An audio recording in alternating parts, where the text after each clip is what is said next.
आज हम पुरुषोत्तम मास के 24वें अध्याय की कथा का श्रवण करेंगे। बोलो पुरुषोत्तम भगवान की जय। 24वां अध्याय। मणिग्रीव बोला, हे विद्वान, मैं विद्वानों से युक्त सुंदर चमत्कार पूर्ण में अपनी पत्नी के साथ था। धनाढ्य पवित्र आचरण एक पवित्रारी होने पर भी मुझ में प्रारब्ध वश खराब बुद्धि उत्पन्न हुई। मैंने अपनी दुष्ट बुद्धि से अपने धर्म का त्याग करते हुए नित्य पर स्त्री का उपभोग किया, न पीने योग्य मदिरा आदि वस्तुओं का पान किया। इस कारण धन की कमी होने पर मैं चोरी, लूटपाट आदि हिंसा कार्यों में रहने लगा।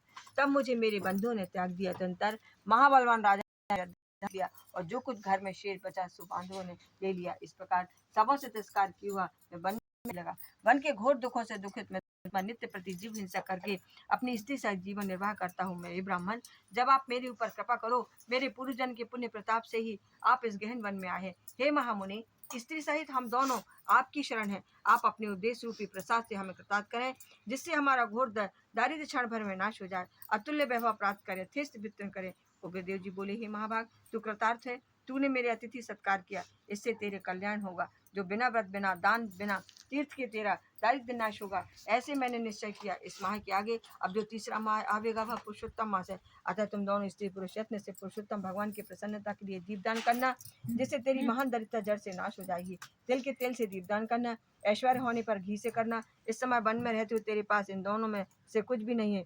हे मणिगिरी, पुरुषोत्तम मास में तू स्त्री सहित हिंगोट के तेल से दिया जलाना, पहले इस तालाब में स्त्री सहित स्नान करना, फिर दीपक जलाना। तेरे अतिथि सत्कार से प्रसन्न होकर मैंने वेद द्वारा प्रतिपादित यह उपदेश स्त्री सहित तुम दोनों को दिया। बिना विधि के करने वाले को भी लक्ष्मी की प्राप्ति होती है, और यदि विधि विधान से करे तो उसका कहना ही क्या। वेद में कहे हुए कर्म और नाना प्रकार के दान पुरुषोत्तम मास के दीपदान की 16वीं कला की बराबरी नहीं कर सकते। संपूर्ण तीर्थ, सब शास्त्र, योग, ज्ञान, साख्य, संपूर्ण तंत्र शास्त्र, कक्ष, चंद्रायण आदि समस्त व्रत, वेद का स्वाध्याय, गाय श्राद्ध, गोमती नदी के तट का सेवन, हजारों सूर्य चंद्रग्रहण, सैकड़ों व्यतिपात योग आदि तथा क्षेत्रों में श्रेष्ठ कुरुक्षेत्र आदि और दंडक आदि उत्तम वन में पुरुषोत्तम मास के दीपक की 16वीं कला को प्राप्त नहीं कर सकते। हे बस, यह दीपदान धन धान्य को बढ़ाने वाला, पशु पुत्र पौत्र यश वैभव आदि को देने वाला अत्यंत गुप्त है। यह चाहे जिस किसी को नहीं कहना। बांझ स्त्री के बांझपन को दूर करने वाला, स्त्रियों को सुहाग देने वाला, राज से छूटे हुए को राज्य का देने वाला, मनुष्यों को अभिलाषा का पूर्ण करने वाला। यदि कुमारी कन्या इस व्रत का अनुष्ठान करे तो उसे दीर्घायु वाला और सर्वगुण संपन्न पति मिले। स्त्री की इच्छा करने वाले को श्रेष्ठ, सुशील एवं पतिव्रता स्त्री प्राप्त होती है। विद्यार्थी को विद्या प्राप्त होगी, सिद्धि को इच्छुक श्रेष्ठ सिद्धि प्राप्त करता है। गड़ा खजाना चाहने वाले को खजाना मिलता है। मोक्ष इच्छा करने वाले को मोक्ष पाता है। जो पुरुष बिना विधि व बिना शास्त्र की मत से भी कहीं भी दीपदान करता है, वह भी संपूर्ण कामनाओं को पाता है। हे बस, जो विधि से नियम अनुसार दीपदान करे तो कहना ही क्या है। अतः श्री पुरुषोत्तम मास में दीपदान अवश्य करना चाहिए। यह मैंने तुझे महान दारिद्र्य नाशक बताया है। मैं तेरी सेवा से बहुत प्रसन्न हूँ, तेरा कल्याण हो। अगस्त्य जी बोले, ऐसा कहकर भी योगी स्मरण करते हुए प्रयाग को चले गए। वे दोनों स्त्री पुरुष अपने आश्रम से उग्रदेव के पीछे पीछे जाकर उनके दूर तक पहुंचाकर नमस्कार कर प्रसन्न चित्त वापस लौटे।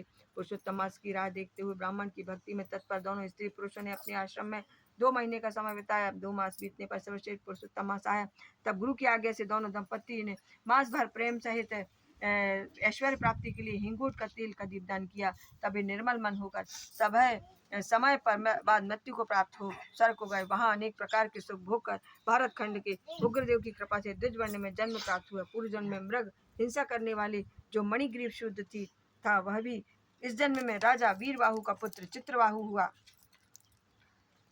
इस समय जो तेरी चंद्रकला नाम की पटरानी है, वह पूर्व जन्म में सुंदरी नाम की तेरी स्त्री थी, जो पतिव्रता होने के कारण अब तेरी अर्धांगिनी हुई। क्योंकि पतिव्रता स्त्री पति के पुण्य का आधा भाग लेती है। श्री पुरुषोत्तम भागवास में हिंगोट के तेल के दीपदान करने से तुझे निष्कंटक राज्य मिलेगा। जो पुरुष पुरुषोत्तम मास में घी या तेल से अखंड दीपदान करते हैं, तो फिर उनका कहना है क्या। पुरुषोत्तम मास के दीपदान का निसंदेह यही फल है।